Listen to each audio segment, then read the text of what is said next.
এই রাস্তাটি অত্যন্ত যানজট নিরসনকল্পে এই রাস্তাটি দ্রুত 4 লেনে উন্নতি করে সারিয়াকান্দিতে একটি বাইপাস নির্মাণের জন্য আমি 71 এই সংসদে জনগুরুত্বপূর্ণ বিধায়ক উপস্থাপন করছি। মাননীয় স্পিকার, বগুড়া থেকে গাবতলী হয়ে সারিয়াকান্দি পর্যন্ত সড়কটি অত্যন্ত গুরুত্বপূর্ণ। বর্তমানে এই সড়কটি শুধু বগুড়া জেলার জন্যই নয়, সমগ্র উত্তরবঙ্গের মানুষের যোগাযোগের অন্যতম প্রধান মাধ্যম হিসেবে ব্যবহৃত হচ্ছে। বিশেষ করে সারিয়াকান্দি অঞ্চলের পাশ দিয়ে প্রবাহিত যমুনা নদীকে কেন্দ্র করে একটি উল্লেখযোগ্য পর্যটন কেন্দ্র গড়ে উঠেছে। প্রতিদিন অসংখ্য পর্যটক প্রাকৃতিক সৌন্দর্য উপভোগ করতে এই এলাকায় ভিড় জমায়। পাশাপাশি এই পর্যটনকে ঘিরে সারিয়াকান্দি উপজেলায় একটি গুরুত্বপূর্ণ বাণিজ্যিক কেন্দ্র গড়ে উঠেছে। পার্শ্ববর্তী জামালপুর জেলা অসংখ্য ব্যবসায়ী ও সাধারণ মানুষ প্রতিনিয়ত এই এলাকার ব্যবসা বাণিজ্যের উদ্দেশ্যে যাতায়াত করে থাকেন। ফলে এই অঞ্চলটি এখন পর্যটন ও ব্যবসার একটা সম্ভাবনাময় কেন্দ্র হিসেবে পরিচিতি লাভ করেছে। এই সড়ক দিয়ে প্রতিদিন অসংখ্য যাত্রীবাহী ও পণ্যবাহী যানবাহন চলাচল করে। এতে সড়কটির উপর অতিরিক্ত চাপ সৃষ্টি হচ্ছে এবং প্রায় দীর্ঘ যানজটের সৃষ্টি হচ্ছে, যার ফলে সারিয়াকান্দি উপজেলার সাধারণ মানুষ প্রতিনিয়ত চরম ভোগান্তির শিকার হচ্ছে। সড়কটির বর্তমান অবস্থা ও প্রস্থ যানবাহনের চাপের তুলনায় একেবারে অপ্রতুল। এর ফলে নিয়মিত যানজট সৃষ্টি হচ্ছে এবং জনগণের মূল্যবান সময় অপচয় হচ্ছে। মাননীয় স্পিকার, আপনার মাধ্যমে আমি এই সংসদে এই বগুড়া থেকে গাবতলী হয়ে সারিয়াকান্দি রাস্তাটি 4 লেন করে গাবতলী এবং সারিয়াকান্দিতে 2টি বাইপাস নির্মাণের জন্য আমি আহ্বান জানাচ্ছি। আপনাকে ধন্যবাদ মাননীয় স্পিকার। একজন মাননীয় সদস্য আমাকে একটি চিঠি পাঠিয়েছেন। তিনি বলেছেন যে প্রতিদিনই এলাকার সমস্যা নিয়ে 71 প্রশ্ন করছি, সুযোগ পাচ্ছি না, এলাকায় আমার খুবই বদনাম হচ্ছে। আজও আমার নাম আছে, তো অনেক সিরিয়াল ব্রেক করে তাকে একটা সুযোগ দিতে চাই যাতে তার সুনাম তিনি পুনরুদ্ধার করতে পারেন। সাইফুল আলম, ঢাকা 12।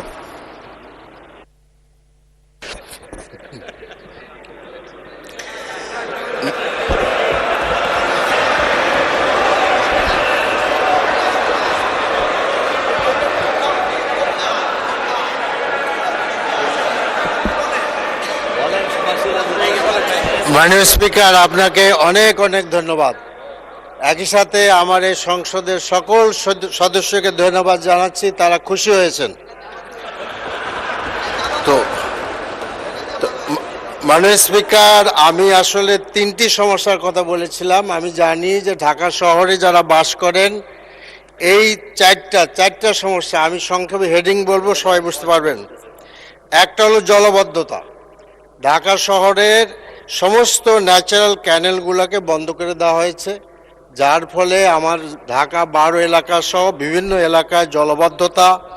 সামনে বর্ষা আসছে, জায়গায় জায়গায় হাঁটু পানি।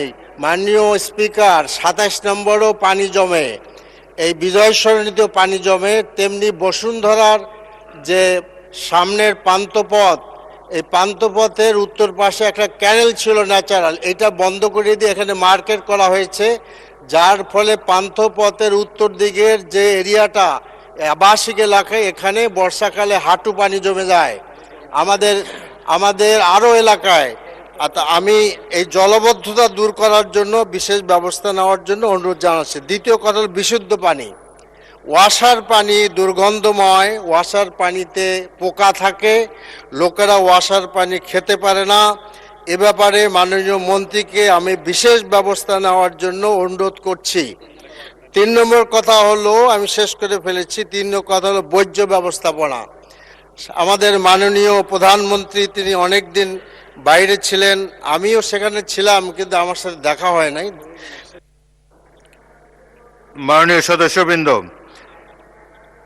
জরুরি জনগুরুত্ব সম্পন্ন বিষয়ে মনোযোগ আকর্ষণ বিধি।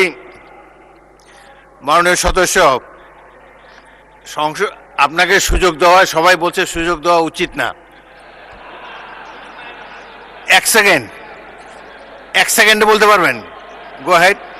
পরীক্ষা দিয়ে পাস করি কিনা, পরীক্ষা দেই। শেষ করেন, একটা শেষ হলো করেন। বর্জ্য ব্যবস্থাপনা ভালো করা উচিত, আর গ্যাসের সমস্যা ঢাকা শহর ভুগতেছে, অনেক পুরাতন 40-50 বছরের গ্যাস লাইন, 30 সেকেন্ড, 30 এগুলো সেকেন্ড শেষ এর করা মধ্যে। দরকার। তা আমার মনে হয় যে মাননীয় প্রধানমন্ত্রীর আমি সাহায্য চাচ্ছি যে that should B a good বর্জ্য ব্যবস্থাপনা। ঢাকা সিটির নোংরা উন্মুক্ত বর্জ্য ব্যবস্থাপনা, জায়গায় জায়গায় ভাগাড় স্থাপন করা হয়েছে, গন্ধ বেরোচ্ছে, এগুলো শেষ করা দরকার। থ্যাংক ইউ, থ্যাংক ইউ, গ্যাসের লাইন ধন্যবাদ, ধন্যবাদ মাননীয় সদস্য। জরুরি মাননীয় সদস্যবৃন্দ, জরুরি জনগুরুত্ব সম্পন্ন বিষয়ে মনোযোগ আকর্ষণ বিধি 71 আওতায় প্রাপ্ত নোটিশ সময়ের উপরে 2 মিনিট বক্তব্য রাখার এই পর্ব শেষ হলো।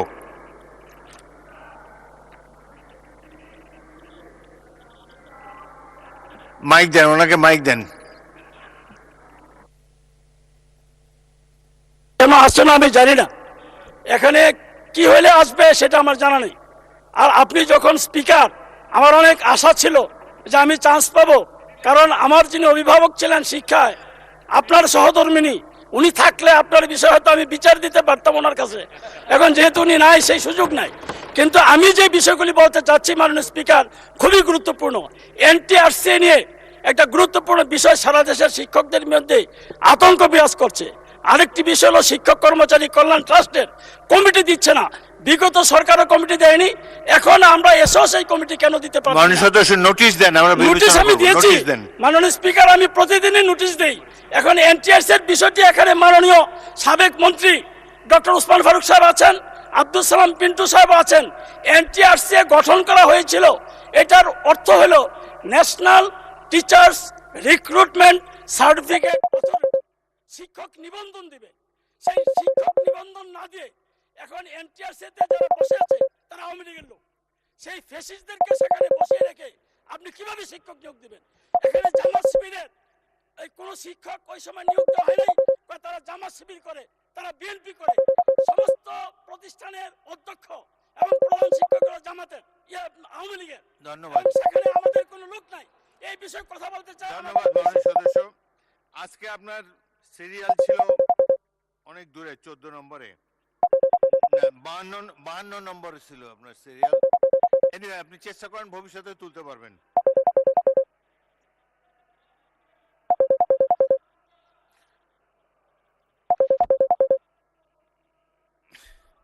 আমি তো বাঁ দিকে বেশি নজর দেই।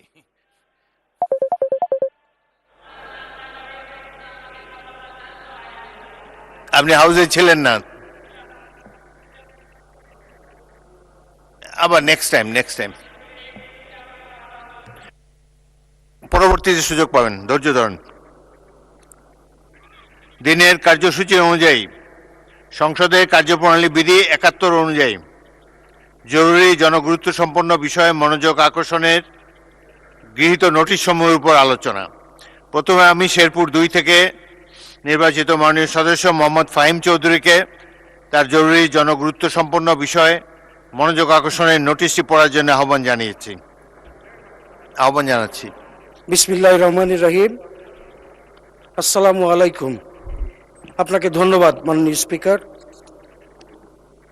আমি কার্যপ্রণালী বিধি 71 বিধি অনুসারে জরুরি জনগুরুত্ব সম্পন্ন বিষয়ে পরিবেশ, বন ও জলবায়ু পরিবর্তন মন্ত্রণালয়ের মাননীয় মন্ত্রী মহোদয়ের মনোযোগ আকর্ষণ করছি। উত্থাপনীয় বিষয়: শেরপুর জেলা ও এর পার্শ্ববর্তী সীমান্ত এলাকা সহ সকল গারো পাহাড় অঞ্চলে বন্য হাতির উপদ্রব রোধে এবং মানব হাতি সহ অবস্থান নিশ্চিতকরণে কার্যকর ব্যবস্থা গ্রহণের নিমিত্তে একটি উচ্চ পর্যায়ের বাস্তবায়ন কমিটি গঠন প্রসঙ্গে আমার নির্বাচনী এলাকার মধ্যে নালিতাবাড়ী উপজেলার সীমান্তবর্তী বনাঞ্চল সহ উত্তর পূর্বাঞ্চলের ঝিনাইগাতি ও হালুয়াঘাটের সমগ্র এলাকায় সারা বছর বন্য হাতির আক্রমণ ও চলাচল ক্রমশই বৃদ্ধি পাচ্ছে। ফলে প্রায় প্রতিদিনই স্থানীয়দের জানমালের ব্যাপক ক্ষয়ক্ষতি সহ প্রায় সারা বছরই বন্য হাতির আক্রমণে মানুষ নিহত অথবা আহত হচ্ছে এবং বসতবাড়ি ও ফসলের ব্যাপক ক্ষয়ক্ষতি সাধিত হচ্ছে। এমত অবস্থায় স্থানীয় জনগণ নিজেদের জীবন ও সম্পদ রক্ষার্থে বৈদ্যুতিক ফাঁদ সহ নানান বিস্ফোরক জাতীয় পদার্থের ব্যবহার করতে বাধ্য হয়, ফলে দুর্ঘটনাবশত মানুষ এবং হাতিসহ অন্যান্য বন্যপ্রাণীরা প্রাণ হারাচ্ছে। এই মানব হাতি সংঘাত একটি অত্যন্ত উদ্বেগজনক ও দৈনন্দিন সমস্যা হিসাবে আমাদের সামনে এসে দাঁড়িয়েছে। মানব হাতি সহ অন্যান্য বিপন্ন প্রাণী সম্পদের সহ অবস্থান নিশ্চিতকরণে এবং এলাকাবাসীকে বন্য হাতির উপদ্রব হতে রক্ষার জন্য বন, পরিবেশ ও জলবায়ু পরিবর্তন মন্ত্রণালয়ের অধীনে সংশ্লিষ্ট বিভাগসমূহের সমন্বয়ে একটি উচ্চ পর্যায়ের বাস্তবায়ন কমিটি গঠন করত জরুরি ভিত্তিতে নিম্নের কার্যকর পদক্ষেপ গ্রহণ করার অনুরোধ রইল। ১. মানব হাতি সংঘাতপ্রবণ এলাকাগুলো চিহ্নিত করে স্থায়ী সমাধানের পরিকল্পনা প্রণয়ন করা প্রয়োজন, যেমন কাঁটাযুক্ত গাছের বনায়ন ও গাছে মৌমাছির চাষের মাধ্যমে হাতি ও মানুষের জন্য নিরাপদ করিডোর তৈরি করা দরকার। ২. বিচরণের জন্য হাতির নিরাপদ করিডোর সহ আবাসস্থল, অস্থায়ী বিশ্রামাগার, কাদাযুক্ত পুকুর, মিঠা পানির জলাশয় স্থাপন ও সংস্কারের প্রকল্প ও উন্নয়নের প্রকল্প বাস্তবায়ন নিশ্চিত করা প্রয়োজন। ৩. হাতির খাবারের চাহিদা মেটানোর জন্য ভেষজের বনায়ন ও মৌসুমী চাষাবাদের প্রকল্পের বাস্তবায়ন করা অত্যন্ত জরুরি। ৪. সীমান্তবর্তী এলাকায় watch tower, solar light, siren system ও প্রশিক্ষিত রেসপন্স টিমের গঠনকরণ। ৫. স্থানীয়দের সম্পৃক্ত করে কমিউনিটি বেসড মনিটরিং টিম গঠনকরণ। ৬. আন্তর্জাতিক মানের পর্যটনের সম্ভাবনা বিবেচনায় ইকো ট্যুরিজমের উদ্যোগের গ্রহণের সম্ভাব্যতা যাচাইয়ের মাধ্যমে বন্যপ্রাণী সংরক্ষণের পাশাপাশি স্থানীয় অর্থনীতি সমৃদ্ধিকরণ এবং নতুন কর্মসংস্থানের সৃষ্টি করা একান্ত অপরিহার্য। ৭. বিপন্ন প্রাণী সম্পদ রক্ষার্থে স্থানীয়দের সচেতনতা বৃদ্ধি করা প্রয়োজন। ৮. সর্বোপরি বন্য হাতিসহ বিপন্ন প্রাণী সম্পদ এবং পরিবেশের ভারসাম্য রক্ষার্থে অত্র অঞ্চলকে সংরক্ষিত এলাকা হিসাবে ঘোষণা করা একান্ত জরুরি হয়ে পড়েছে। এমতাবস্থায় উপরোক্ত বিষয়াবলীর বাস্তবায়নের প্রয়োজনীয় ব্যবস্থা গ্রহণের জন্য পরিবেশ, বন ও জলবায়ু পরিবর্তন মন্ত্রণালয়ের মাননীয় মন্ত্রী মহোদয়ের বিশেষ মনোযোগ আকর্ষণ করছি। আপনাকে ধন্যবাদ মাননীয় স্পিকার। ধন্যবাদ মাননীয় সদস্য। পরিবেশ, বন ও জলবায়ু পরিবর্তন মন্ত্রী জনাব আব্দুল আউয়াল মিন্টুকে এ বিষয়ে সংক্ষিপ্ত বিবৃতি প্রদানের জন্য আহ্বান জানাচ্ছি। ধন্যবাদ মাননীয় স্পিকার। মাননীয় সংসদ সদস্যের এই নোটিশটিতে কিন্তু অনেকগুলা প্রশ্ন জড়িত। আমি একে একে উত্তর দিচ্ছি, তারপরে যখন আপনি বলবেন তখন সেটাকে পঠিত বলে গণ্য হবে। শেরপুর জেলার নালিতাবাড়ী উপজেলার সীমান্তবর্তী বন অঞ্চল সহ উত্তর পূর্ব অঞ্চলে ঝিনাইগাতি ও ময়মনসিংহ জেলার হালুয়াঘাট উপজেলার বিভিন্ন এলাকায় সারা বছর বন্য হাতির চলাচল ব্যাপকভাবে এবং দিন দিন বৃদ্ধি পাচ্ছে, ফলে জানমালের ব্যাপক ক্ষয়ক্ষতি হচ্ছে। মানুষ হাতি দ্বন্দ্ব নিরসন, সহাবস্থান ও সংরক্ষণের লক্ষ্যে মন্ত্রণালয় কর্তৃক বিভাগীয় পর্যায়ে, জেলা পর্যায়ে এবং উপজেলা পর্যায়ে কমিটি গঠন করা হয়েছে। এছাড়াও ময়মনসিংহ, শেরপুর, নেত্রকোনা এবং জামালপুর জেলার হাতি অধ্যুষিত গারো পাহাড় এলাকায় প্রতিবেশ সহনশীল বন পুনরুদ্ধারের লক্ষ্যে বিশেষায়িত 7 সদস্য বিশিষ্ট কারিগরি কমিটি এবং মানুষ ও বন্য হাতি দ্বন্দ্ব নিরসনের বিষয় সম্পর্কে অধিকতর ধারণা লাভ, বন বিভাগের আওতাধীন সীমান্তবর্তী এলাকায় সৌর বিদ্যুৎ পরিচালিত ফেন্সিং তৈরি সহ সম্ভাব্য অন্যান্য করণীয় সম্পর্কে নিশ্চিত হওয়ার লক্ষ্যে 6 সদস্য বিশিষ্ট কারিগরি কমিটি গঠন করা হয়েছে। মানুষ হাতি দ্বন্দ্ব নিরসন, সহাবস্থান এবং সংরক্ষণের লক্ষ্যে বন অধিদপ্তর কর্তৃক 2টি প্রকল্প গ্রহণ করা হয়েছে। প্রকল্পের কার্যক্রমের মধ্যে নিম্নবর্ণিত পদক্ষেপসমূহ অন্তর্ভুক্ত আছে। 1. মানব হাতে সংঘাতপ্রবণ এলাকাগুলো চিহ্নিত করে সমাধানের জন্য জীববৈচিত্র্য সংরক্ষণ এবং জলবায়ু অভিযোজন, বাংলাদেশের বনাঞ্চলে বিভিন্ন বিপন্ন প্রজাতির বন্যপ্রাণী সংরক্ষণ, রিইন্ট্রোডাকশন ও হাতি ও মানুষদ্বন্দ্ব নিরসন প্রকল্প। খ, হাতি সংরক্ষণ শীর্ষক প্রকল্প যা বর্তমানে গ্রহণ করা হয়েছে। 2, বাংলাদেশের বন অঞ্চলে বিপন্ন প্রজাতির বন্যপ্রাণী সংরক্ষণ, রিইন্ট্রোডাকশন ও হাতি মানুষদ্বন্দ্ব নিরসন প্রকল্পের মাধ্যমে হাতির আবাসস্থল সংরক্ষণ করা হচ্ছে এবং হাতি সংরক্ষণ শীর্ষক প্রকল্পের মাধ্যমে হাতি চলাচলের জন্য নিরাপদ করিডোর, হাতির আবাসস্থল সংরক্ষণ ও উন্নয়নের কাজ বর্তমানে চলমান আছে। মাননীয় মন্ত্রী, উত্তরের বাকি অংশ পঠিত বলে গণ্য করা যেতে পারে। মাননীয় স্পিকার, আপনাকে ধন্যবাদ। মাননীয় সদস্য একটি প্রশ্ন করতে পারেন। ধন্যবাদ মাননীয় স্পিকার।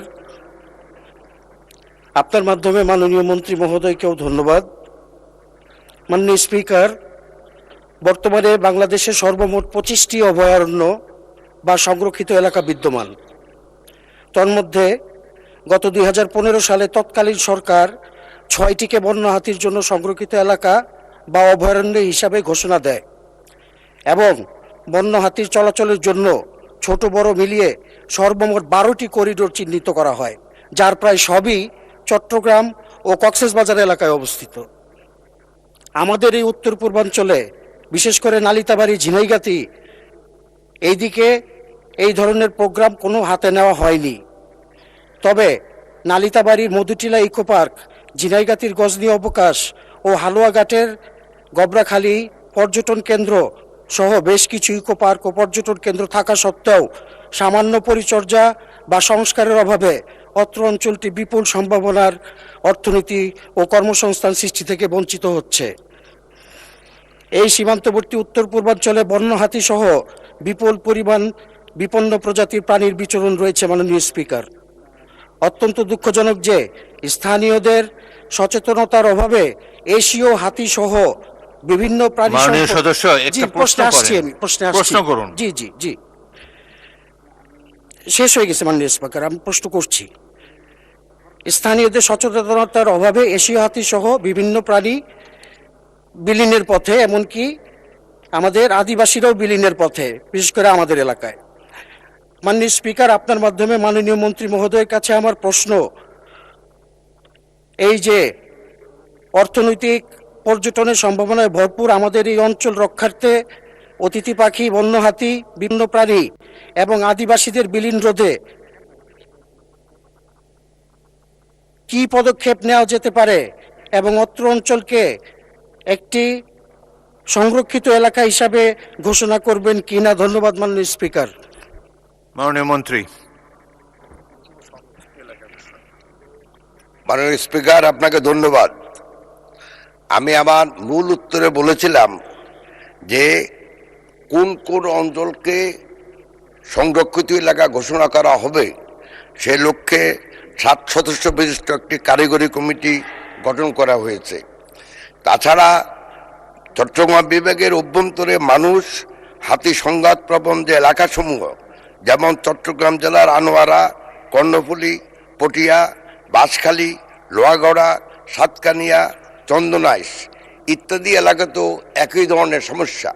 অতএব আমি মাননীয় সংসদ সদস্যকে বলতে চাই যে ইনশাল্লাহ যখন কারিগরি কমিটি আমাদেরকে যে রিপোর্ট প্রদান করবে তখন ওনার যে এরিয়া ময়মনসিংহের যে নালিতাবাড়ি এবং শেরপুর এলাকা সেটাও অন্তর্ভুক্ত করা হবে ইনশাল্লাহ। মাননীয় স্পিকার, আপনাকে ধন্যবাদ। ধন্যবাদ মাননীয় মন্ত্রী।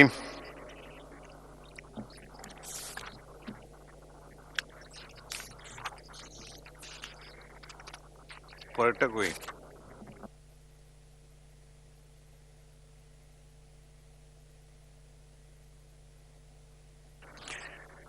আমি এখন সিরাজগঞ্জ 3 আসন থেকে নির্বাচিত মাননীয় সদস্য মোহাম্মদ আইনুল হককে তার জরুরি জনগুরুত্ব সম্পন্ন বিষয়ে মনোযোগ আকর্ষণের নোটিশটি পড়ার জন্য আহ্বান জানাচ্ছি। আসসালামু আলাইকুম। মাননীয় স্পিকার, আপনাকে ধন্যবাদ। উত্থাপন বিষয় ইউনিয়ন ভূমি অফিসের নামজারির ক্ষেত্রে দালালদের দৌরাত্ম সাধারণ লোক হয়রানির প্রসঙ্গে। মাননীয় স্পিকার, আমাদের দেশে জমি বেচাকেনার ক্ষেত্রে নামজারি করার প্রয়োজনীয়তা রয়েছে। এসব ক্ষেত্রে দেখা যায় বেশিরভাগ ইউনিয়ন ভূমি অফিস ও এসিল্যান্ড অফিসে এক শ্রেণীর দালালের দৌরাত্ম সাধারণ মানুষ হয়রানির শিকার এবং অতিরিক্ত টাকার বিনিময়ে হয়ে থাকে। অনলাইন ভূমি ব্যবস্থাপনা কার্যক্রম সহজীকরণের উদ্দেশ্যে পরিচালিত হওয়ার কথা থাকলেও দালালদের কারণে ভূমি সেবা কার্যক্রম ব্যাহত হচ্ছে। এসবের অন্তরালে রয়েছে ভূমি অফিসের কিছু কিছু অসাধু কর্মচারী সরকার কর্তৃক নির্ধারিত ফি এর মাধ্যমে নামজারি করা সম্ভব হয় না।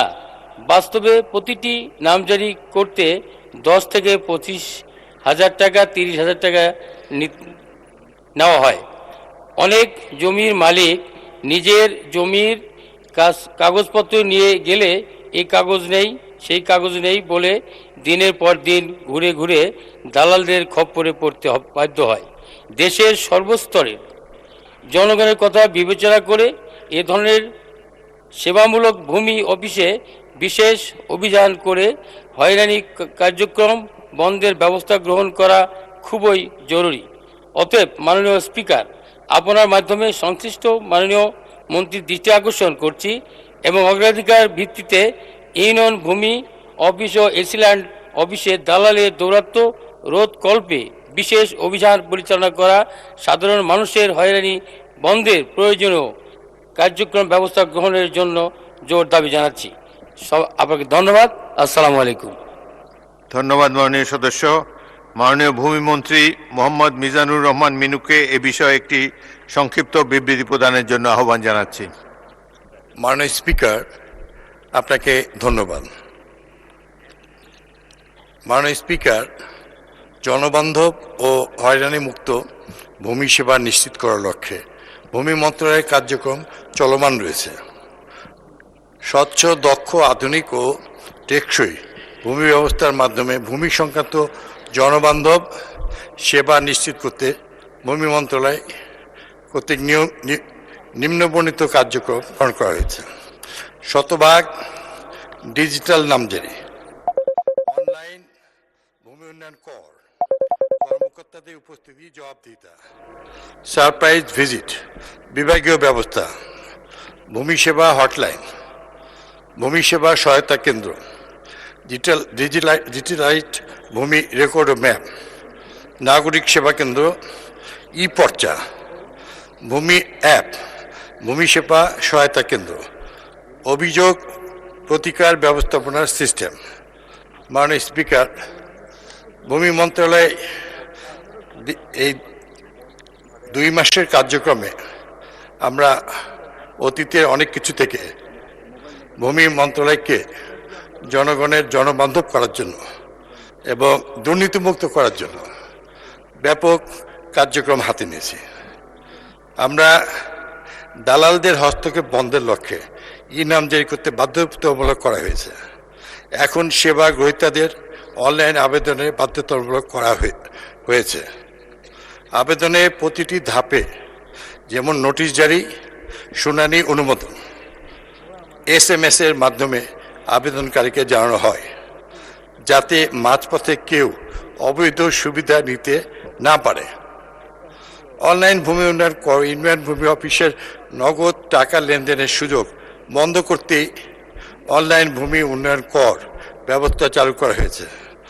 এখন নাগরিকগণ তাদের NID ব্যবহার করে বিকাশ, নগদ, রকেট ও অন্যান্য অনলাইন ব্যাংকিংয়ের মাধ্যমে সরাসরি সরকারি কোষাগারে ভূমি উন্নয়ন কর জমা দিতে পারছেন। কর্মকর্তাদের উপস্থিতি ও জবাবদিহিতার জন্য মাঠ পর্যায়ে কর্মকর্তাদের কর্মস্থলে নিয়মিত উপস্থিত নিশ্চিত মন্ত্রণালয় থেকে কঠোর নির্দেশনা প্রদান করা হয়েছে।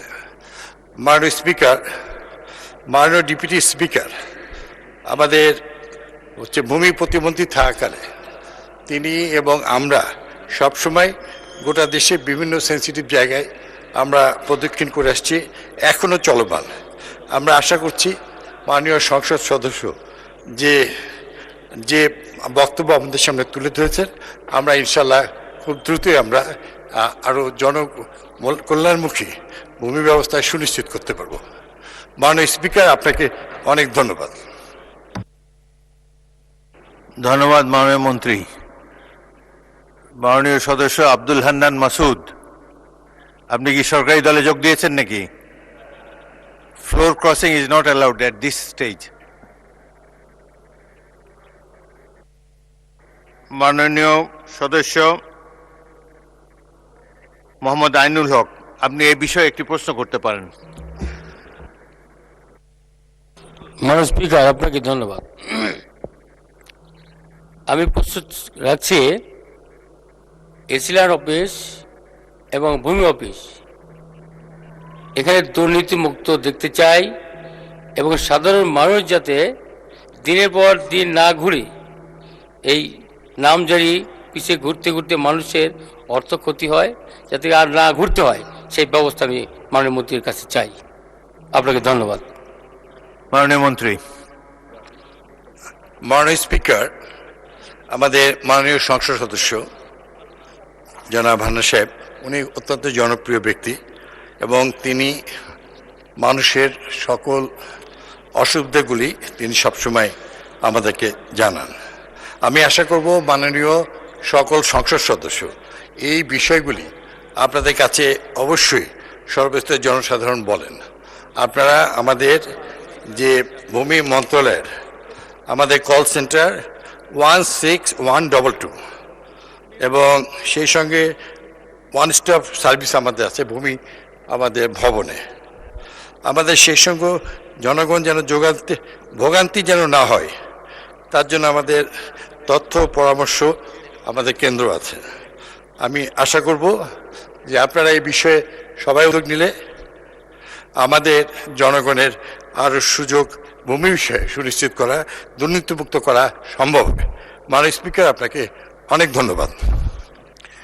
পরবর্তী নোটিশটি দিয়েছিলেন মোহাম্মদ আখতারুজ্জামান, ময়মনসিংহ 10, কিন্তু এ বিষয়ে মাননীয় প্রধানমন্ত্রী কিন্তু উত্তর দিয়েছেন সার ডিলারদের ব্যাপারে। আপনি কি উত্থাপন করতে চান?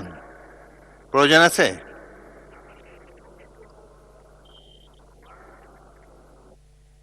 আচ্ছা, সংক্ষিপ্তভাবে উত্থাপন করেন। জি, মাননীয় স্পিকার, আপনাকে ধন্যবাদ। মাননীয় স্পিকার, আমি যে নোটিশটি দিয়েছিলাম ফেসিস্ট আমলে সারের ডিলারশিপ বাতিল প্রসঙ্গে, এই নোটিশটি এই মহান সংসদের 300 সদস্যের এই নোটিশ বলে আমি মনে করি। সবাই ইতিমধ্যে এই নোটিশটির বিষয়ে মাননীয় চিফ হুইপ, মাননীয় প্রধানমন্ত্রী দৃষ্টি আকর্ষণ করেছেন। মাননীয় প্রধানমন্ত্রী ইতিমধ্যে একটি বিবৃতি দিয়ে। মাননীয় সদস্য, মাননীয় কৃষিমন্ত্রী কি আছেন?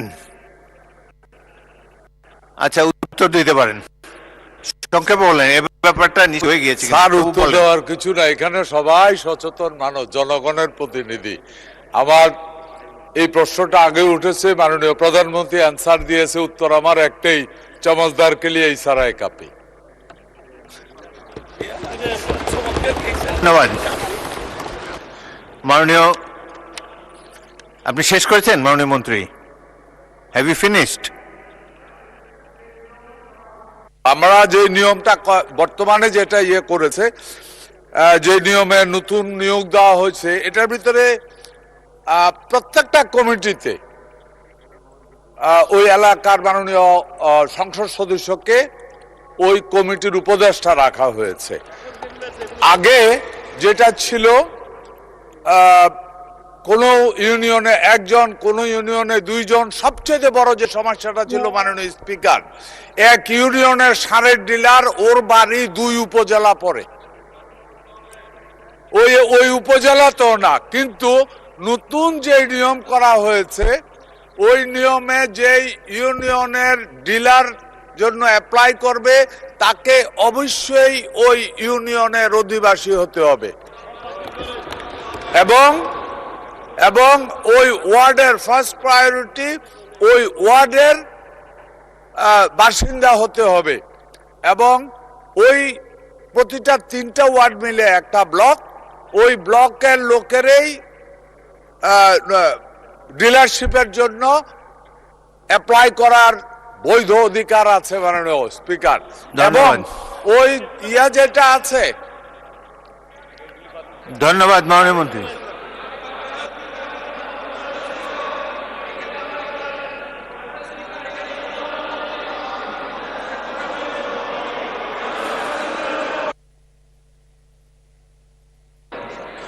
মাননীয় সদস্যবৃন্দ,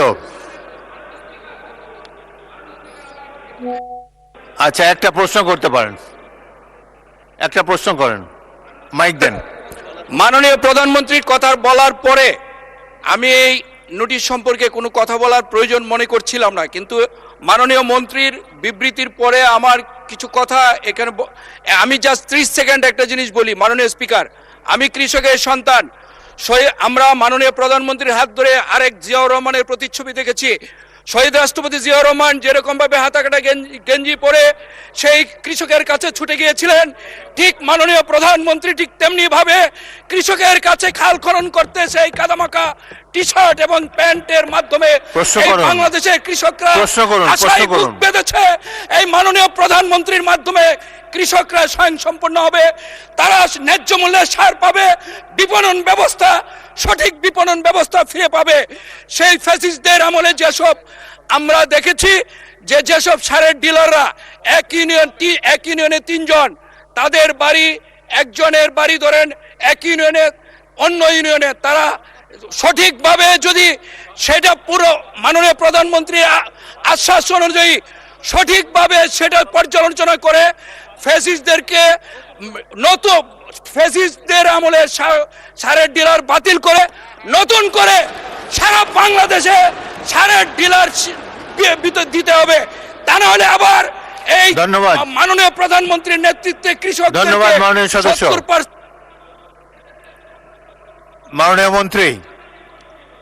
মাননীয় মন্ত্রী আজান পড়ে গিয়েছে, দ্রুত একটা প্লিজ।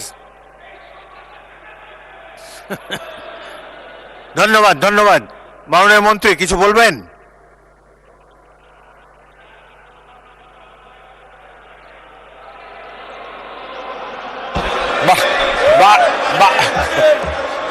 সংক্ষেপে বলুন, সংক্ষেপে।